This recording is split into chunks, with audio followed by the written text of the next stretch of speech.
Hey, it's time to be honest with ourselves. Just you after a run, you finish doing this really great thing for yourself. You come home and you sit on that chair, start surfing your phone, hammering out emails. Maybe there's a donut right there that is extra tasty. Well, let's get real. First, you know, you're not alone. It's common for runners to be busy and have to immediately jump from one thing to the next. But let's get real. Like, you've just done something really great for your body, and then you have jammed it into an ugly position where all types of terrible things can happen. Now, before I get into what exactly this mistake is, let's talk a little bit more about some of those bad, terrible things. Now, when you skip exactly what I'm about to tell you about in a second, your body kind of freezes up. Your hips stiffen up, blood pools in your legs. You just don't feel as good. And what that means is that, you know, your running is not going to be as fast as you'd like it to be. That's the best case scenario. The worst case scenario is that you start to tighten up your body in ways that perpetuate ugly motor patterns that set you up for injury. That's the worst case and all too often more common scenario that we see.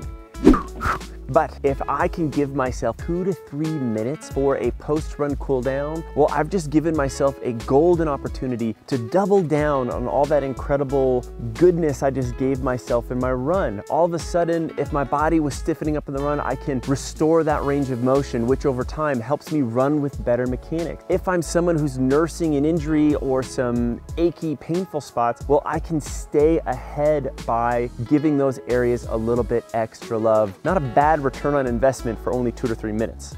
What's your favorite post-run cool-down exercises? Coach Nate, you might ask. Well, it has to be the leg swing and the squat with some twists. See, I love these exercises because I can do them anywhere and I don't have to put my hands on the ground or get them dirty. I don't even need a mat. The leg swing is awesome. I can just post on this one leg and just even get a little balance, muscle activation on the foot, but I'm just shaking this leg out. And then especially if those hip flexors get tight, I can start to kick this leg out the back, really emphasize here. I could kick out the front and get more into that hamstring. And I could even mix this up by doing more of a lateral style swing just to get into the glutes and the groin in a slightly different way.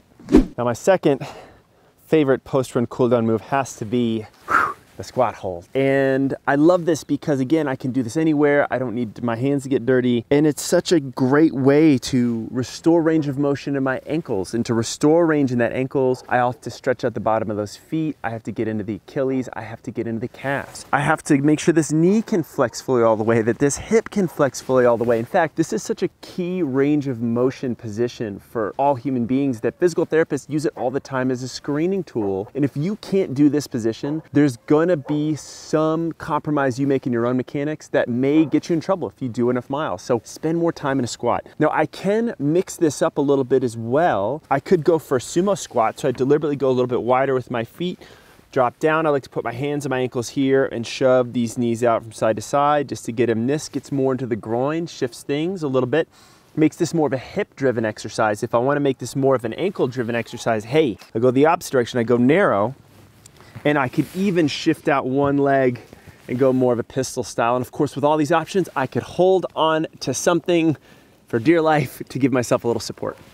You also need to watch and manage your body's inflammation, which is why I grab my GoodFOR Pain pump right here to apply a little bit to my sore spots, whether it's my neck and my shoulders or my feet, my ankles, or sometimes my knees. Sometimes I wait to do it after a shower so that I can feel the effects of it all day. My body feels calmer and happier, and I know I'm ready to hit it the next day. Look, truly understanding how inflammation works in the body, how it's a natural response, but if it's left unchecked, it becomes a real problem. Super important for all runners to understand because we put ourselves through the ringer all the time. It's why I filmed this really insightful interview with GoodFOR's Chief Medical Director on pain and chronic pain and our body's inflammatory response to those, and how a product like GoodFOR can really help us a lot. While you're there, you might as well take advantage of this incredible deal GoodFOR has just for our community. You can grab a GoodFOR Pain pump and get an additional $25 worth of product in the form of these really awesome awesome, convenient grab-and-go packets. The link to the interview and to get the product is all in the description of this video. Go check it out.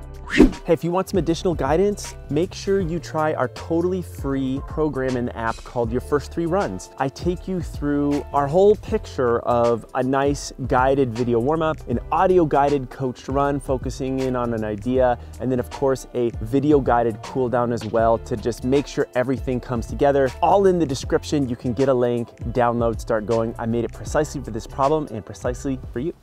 So, will your legs like explode or something if you skip a cool down or don't add one into your next run? Well, maybe not today, but you know, all kidding aside, left unchecked, this can be a real problem for runners, and it's such an easy, free performance enhancer. And if you're still not sold on this, my challenge to you is this: spend a couple minutes less surfing on your phone the next day and a couple minutes more following this video right here with Coach Holly, where she takes you through her personal cool down routine, including some of my favorite exercises like this one. That's it, guys. You keep earning your miles. Cool down after your runs. Add those minutes in. It's so important. I'm going to finish my cool down, keep filming, enjoying this beautiful day. I'll see you in the next vid.